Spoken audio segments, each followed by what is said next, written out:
થવણી ગયા બકોડી અમે સકન હાલ ના દીધા પૈસા તો કે યાર તાજુડ ના બની ગયા તમારો 8 લાખ રૂપિયા લોન લઈ લે મારું બલૂન ઉડાડી બોલો માર પુત્ર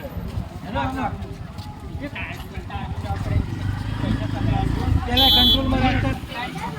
ખુશી મળી જાય તો પકોડી ના ખાવ અમને ના ખાવે આપણે ખાઈએ તો આપણે ચટપટી બનાવજો હો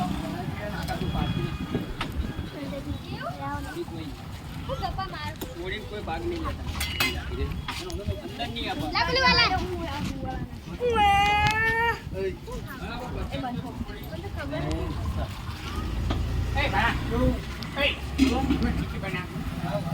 મને યાર ટિકિટ ભાવે નહીં યાર જો તમને ખબર યાર કઈ ખાવા દો તમારે ઉકેલ ના લાવી દીધો ઉકેલ તો અમે પેલા રંગાજીને કાલ આવત તો પેલા સગડાજીને કોઈ ના કર અમે જો મોટા આપણા ગામના આગળ